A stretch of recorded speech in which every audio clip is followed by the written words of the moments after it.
Социалдык медиа санарип дүйнөдөгү чоң бир бөлүк. Ал жерде популярдуу бир идеяны, ойду, пикирди коомчулук менен бөлүшсө болот. Социалдык медиа аркылуу дүйнөгө бир идеяны жайылтуу тарыхта эч качан болгон эмес. Бул жаңы бир көрүнүш.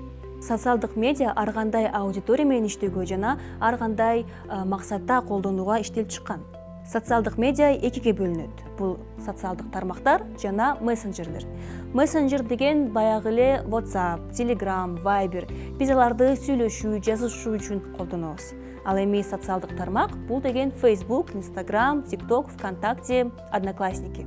Социалдык тармакта биз жаңылыктарды окуйбуз, адамдардын профилдерин көрөбүз, видео жүктөйбүз же болбосо өз пикирибиздерди жазабыз. Бул сабакта биз популярдуу социалдык тармактардын түрлөрүн жана алардын өзгөчөлүктөрүн карап көрөбүз. Facebook. Facebook'ту 2004 жылы Марк Цукерберг ойлоп тапкан. Кызыктуу факт, Марк Цукерберг бул платформаны Гарвард университетинин жатаканасында жараткан. Facebook'тун колдонуучуларынын саны 2,5 миллиард адам. Ойлонуп көрсөк, бул жалпы адамзаттын 3/1 бөлүгү. Facebook'та биз жаңылыктарды окуйбуз, видео менен бөлүшөбүз, пикирибизди билдиребиз, жана көп иш-чараларды өткөрөбүз. Instagram платформасы мындан 10 жыл мурун пайда болгон. 2010 жылы түзүлүп, бүгүнкү күндө 1 миллиарддан ашык колдонуучусу бар. 2012 жылы Instagram'ды Facebook сатып алат. Анын баасы $1 миллиард түзөт.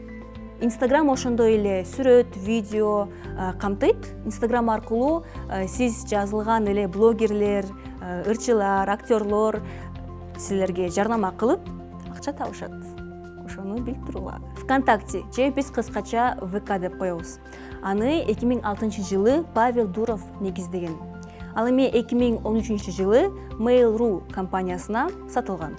ВКонтакте платформасында биз видео, сүрөттөн тышкары музыка окусак болот, кино көрсөк болот, жана көптөгөн иш-чараларды аткарсак болот.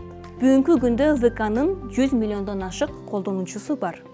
Twitter 2006 жылы негизделип, бүгүнкү күндө 300 миллиондон ашык колдонуучусу бар.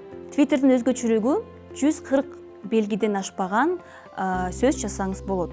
Twitterде популярдуу адамдар, саясатчылар, музыканттар, актерлор бар.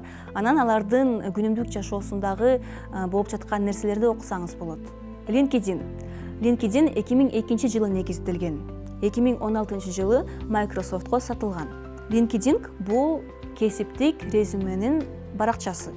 Мисалы Европада адамдарды ошол LinkedIn аккаунтка карата жумушка алат. Бүгүнкү күндө LinkedIn'де 700 миллиондон ашык катталуучу бар. Одноклассники 2006 жылы негизделген. Одноклассникиде Facebook сыяктуу эле сүрөт, видео, музыка, оюндар менен алектенсе болот. TikTok 2016 жылы Кытайда негизделген. Бүгүнкү күндө миллиарддан ашык колдонуучусу бар. TikToктун өзгөчөлүгү бул кыска видеолор. Алардын ичинде биз бий бийлейбиз, ырдайбыз, тамашалуу роликтерди жасайбыз, жада калса сериалдарды тартабыз. TikToктун популярдуулугу өзгөчө пандемия убагында өстү. Анткени биз үйдө эмне кыларыбызды билбей, ар кандай видеолорду тартып, өзүбүздүн көңүлүбүздү ачтык. Социалдык тармактардын таасири абдан чоң. Келечекте жаңылары дагы пайда боло берет. Ошондуктан силер мезгилден артта калбаңыз.